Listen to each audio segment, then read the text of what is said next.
I'm Frank Krulicki, creator of the House of Wonders, and you are listening to the True North Country Comics podcast.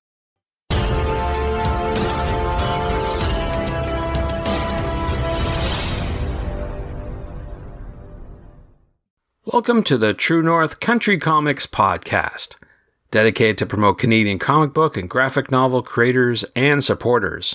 I'm John Swinimer. If you want to drop me a line, you can contact me at john@truenorthcountrycomics.com. On this episode, I chat with Frank Krulicki about his Kickstarter graphic novel, House of Wonders. This podcast is available on Apple Podcasts, Google Podcasts, and YouTube. If you want to help the site and the podcast, please consider supporting the effort by chipping in at ko-fi.com/truenorthcountrycomics. Your patronage is greatly appreciated. Frank is based in Lloydminster, Alberta, and has been a comic book nerd for over 35 years. Wanting to be a professional comic book writer, Frank sold his first script to DC Comics at the ripe old age of 16, and yet it still hasn't been published. As a longtime comic book Kickstarter supporter, Frank has now thrown his hat into the ring to create his own stories and books. Together with artists Alberto Crespo and Corey Breen, Frank's new Kickstarter project is entitled House of Wonders. House of Wonders is a jaw-dropping space-faring adventure spanning the far reaches of the universe. Joshua Davis, abused by an alcoholic father, wants a new life. He doesn't seem to fit in, and bad things have a way of happening to people around him. When he runs away and joins a circus, Joshua is forced to literally grow up quickly, being chased by aliens that has effect on a person. His life makes a dramatic shift, taking him on a galactic journey, learning the truth about himself. He's an alien with unimaginable powers. And so, without further ado, here's my chat with Frank Krulicki about his Kickstarter graphic novel, House of Wonders. So, Frank Krulicki, thank you very much for taking time to chat with me. Glad to do it. Thank you for letting me come on your podcast and talk about stuff. Yeah, I appreciate your time, for sure. But before we get to all the questions, I want to know, what was the first comic book that you read? DC Treasury Edition, Superman versus Flash. Oh, wow. Blew me away. That had the old classic Silver Age stories, did it? You know, they were all reprints, I'm sure. But as a 10-year-old kid, I just thought this was incredible. Oh yeah, that's for sure. Those stories of Superman and Flash racing, that's something else for sure, and definitely good inspirations. But I'm wondering, who or what inspires you to create today? You know, that's a great question. I think I've always wanted to write, and I have written almost all my life in my different fashions of work. But I think for me, in the comic book realm, I used to love the Roy Thomas, the Marv Wolfman, the Len Wein stories. They really have inspired me. And the love of comics has always kept me involved with doodling around with stories and ideas. And I just, it's been a lifelong dream to put out a comic book, and I'm really close to making it my reality now.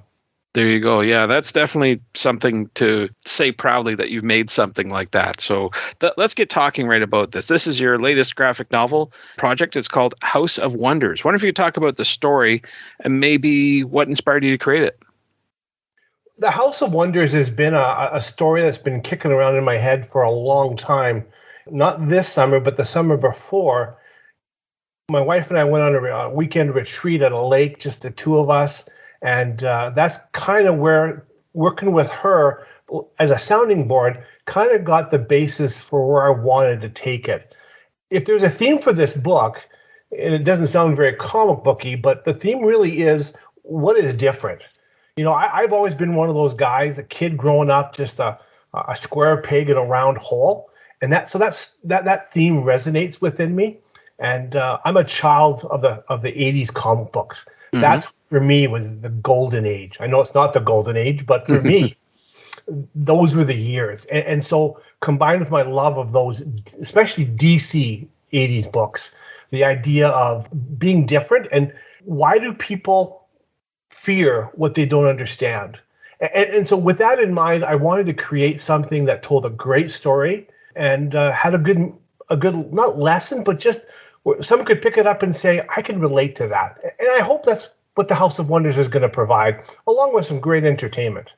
Sure, absolutely. The preview copy that you sent to me really did help me remember some of those really great DC moments. I could actually pick out and say, wait a second, I know that. That looks familiar. So there's definitely homage, I guess you could say, to that era. So that's great, good stuff for sure. Now, you mentioned before you're a writer. You've written the story. You've worked with some great collaborators to put this all together. Maybe you could talk about who they are and maybe how you found them. Right. The artist on this book is a Spanish gentleman by the name of Alberto Crespo. I think he's fantastic. He is just on the verge of a huge breakout in mainstream Comic-Con. I'm glad I got to him first. He tried breaking into the business when he was 18, 19, didn't have as much success, became a painter over in Europe. So he has like gallery shows. Some of his paintings are phenomenal. Well, most of them are phenomenal, I should say. And now he's later in age, he's a little older, and he wanted to give it another try. He's more proficient at his craft. And so we just connected through, I think initially it was maybe Twitter, and then through an art website. And I saw his work, he saw my script, and it was a match made in heaven. This guy has been just tremendous to work with, I tell you. That's good. Yeah, absolutely. It's very rare to find someone. There's great artists out there, and sometimes they just like working alone, but it's great when you can actually pair up with someone who gets the same vibe as you can relate to and put out some great products. That's tremendous. Maybe you could talk a bit about the collaboration process. Speaking of that, how did it work? Did you have a full script and said, here you go? Or was it like a back and forth, like here's a sort of a thumbnail and yes, and maybe you could talk it through for me. Absolutely. For him, it was a newer thing that he was getting involved with. He didn't quite know exactly what the best route was to go. There were some translation issues. He speaks English, not proficiently. He would be the first to say. So he wanted to work from full script, which is what I provided. But I allowed him. I would put notes in the pages. Big action scene, go crazy, or whatever. He designed the look of all the characters based upon some of my written work. He made some great additions to a couple extra characters that I thought were awesome that were not initially in the story, but if we get lucky to do book 2, will actually play a bigger role in the story moving forward. So he's also a big 80s fan of the comics. Mm-hmm. So when I said, who are some of your guys? And some of his favorites are George Perez and Garcia Lopez. Mm-hmm. And so you'll see some of that come out in some of the covers, in the variant covers and so forth, these homages, which are very, very done on purpose. It's exciting. We also have an amazing letterer on board. So Alberto, he did the line drawing, the inking, and he did all the coloring, which I think has been tremendous. But then our letterer is Corey Breen, and he's known in the industry. He's worked at all the big companies, continues to work in all the big companies, and he actually was the book designer as well. So the look and feel of the book is very much Corey. I think one of the reasons he came on board was not only the story resonated with him, but he also wanted to be able to flex his artistic muscles a bit too, because he is also an artist, and he'd like to get into doing more drawing. So he's done a variant cover. We'll be talking about maybe doing a smaller story within the story at the end of the book, if we do a book 2 and a book 3. So a mini series, if you will, perhaps. Mm-hmm. Yeah, that's tremendous. I don't want to give anything away in the story, but I should tell you it was very engaging. I think readers will be gripped, I guess, to the edge of their seat as they're going along with it and following along with the characters. Very well thought out and very fleshed out sort of characters too. So I hope you do get to book 2, and we'll see how that goes. But this is a Kickstarter. And I think that's one of the things that you're talking about, right? Is you're getting this funded, it's kickstarted, and with enough support, you can get to book 2. So with that in mind, maybe you can talk about the Kickstarter incentives that you have for this specific project. You get the book. That's easy peasy. We have a number of variant covers. We have the main cover done by Alberto Crespo, which is an homage to George Perez. Then there is a second cover, the variant cover by Alberto Crespo, which is a nod to the old Justice League of America crossover covers that you would see pop up once in a while. And then Corey Breen has also done an amazing variant cover, which I just think it looks fantastic. And a totally different take on some of the characters, visual wise. I can't say right now, the deal's done, but it is what I would call a massive 1980s DC comic artist name who is doing our big variant cover. And once we launch, that will be the big announcement of who it will be. I'm stoked. This guy, I'm so stoked this guy said yes. Along the way, though, so you get those variant covers, you can get the art for those variant covers as well as part of the rewards. We have a T-shirt that's coming out, which says, "What is different?" Ask the question on the T-shirt, "What is different?" It's got an image of our main character, Sky Cruiser, on there. We have a bunch of stretch goals as well. So the book is completely done, as you know, you've read it, which is wonderful. Thank you.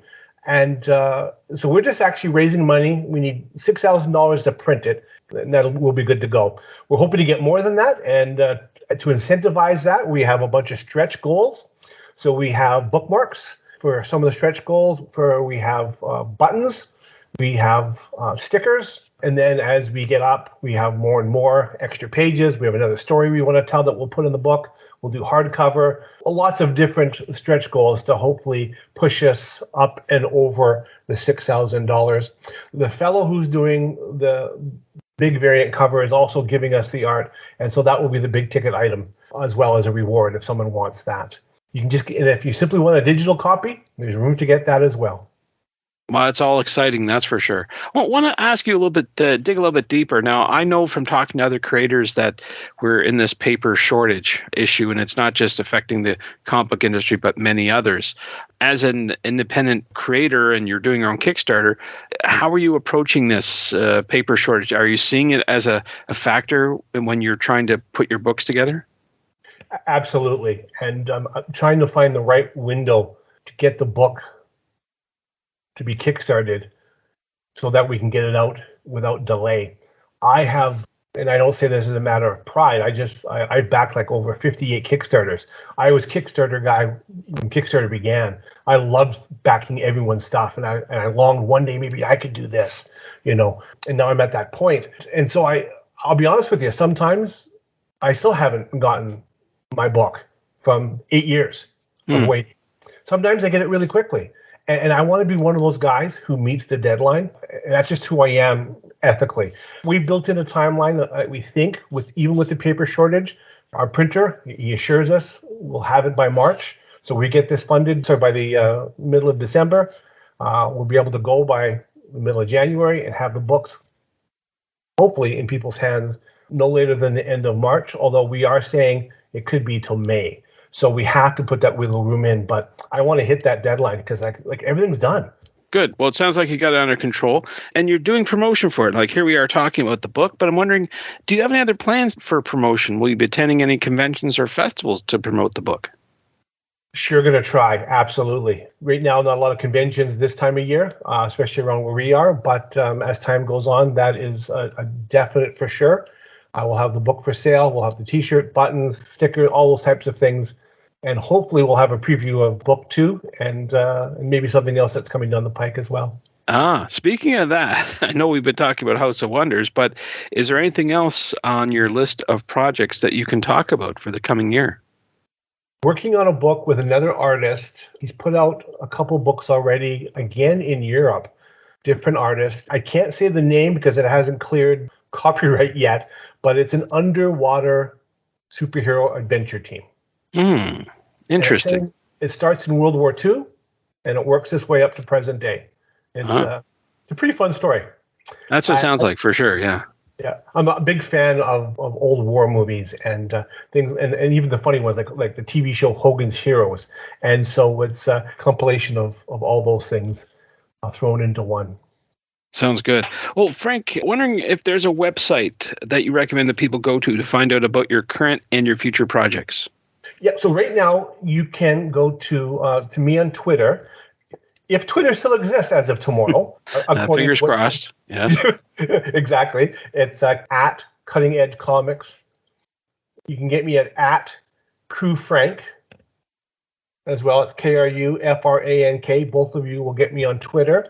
The website is cuttingedgecomics.ca. Very good. Well, Frank, those are all the questions I have for you, but I'm wondering, is there something I didn't ask that you'd like to get across in this interview?